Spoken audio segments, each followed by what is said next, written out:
përbashkët. Sebahete Sofia. Faleminderit. Pra një mësuese nga Kosova, e cila do të shpërfaqë të gjithë përvojën time me abetaren brenda menxanës, me klaset e para, me 6 vjeçarët. Pra titulli ka qenë shkronja që na bashkojnë, rrugtimi e me klasin me abetaren e përbashkët. Sot kam nderin të jem këtu për të ndarë përvojën time si mësuese me nxënësit e klasëve të para, duke folur për punën time praktike me nxënësit me abetaren e përbashkët. Kjo abetar është një libër i dijes me shumë vlera edukative dhe historike, një libër shkronja shkombëtare i jashtëzakonshëm, që mëson gjeneratat e reja kudo që janë të kombit tonë. Unë kam pasur fatin të filloj këtë rrugtim që në vitin e parë kur është votuar kjo abetare, e cila është sot pjesë e pandarë e jetës shkollore të çdo 6 vjeçari në shkollat tona. Këto gjeneratat e reja e kanë fatin e madh të mësojnë nëpërmjet një abetare që na bashkon, që lidh shkronja, historinë, ëndrat dhe shpresat tona. Çdo shkronjë, çdo rrokje, çdo fjalë, çdo fjali është një kapitull i ri në rrugtimin e tyre të mësimit. Dhe kjo është historia jonë e përbashkët që jeton nëpërmjet arsimit Shqipëri, Kosovë dhe Magjera. Ne, mësuesit, jemi të lumtur që bartëm me krenarim mësimet të çdo shkronje të artë të kësaj abetare, e cila përmban elemente të forta dhe të qëndrueshme që ndihmon çdo fëmijë të zhvillojë bazat e nevojshme të gjuhës sonë shqipe. Përmes saj, nxënësit stimulohen të zhvillojnë imagjinatën, të gjejnë fjalë në shkronjet e mësuara dhe të lidhin ato me jetën e përditshme, duke lidhur ndërmjet mësimit dhe jetës reale. Organizimi i punës me abetaren e përbashkët është bazuar në metodologji shumë të përshtatshme, kreative.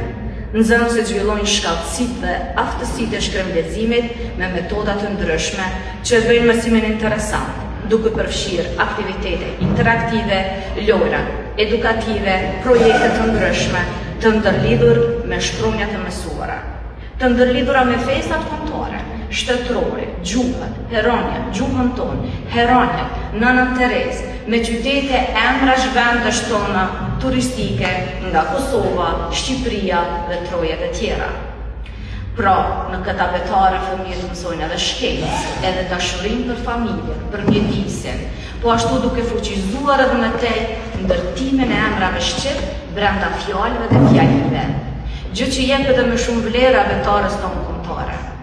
Prandaj, qasja pedagogjike dhe metodologjike që ka kjo abetare ndihmon nxënësit të zhvillojnë mendimin kritik, duke demonstruar me shembull nga përditshmëria e tyre, të cilët shpesh herë mungonin në abetaret e mëparshme që kemi pas në përdorim. Një tjetër aspekt që është shumë i rëndësishëm është kuptimi i formës së tingullit dhe shkronjës në alfabetin tonë.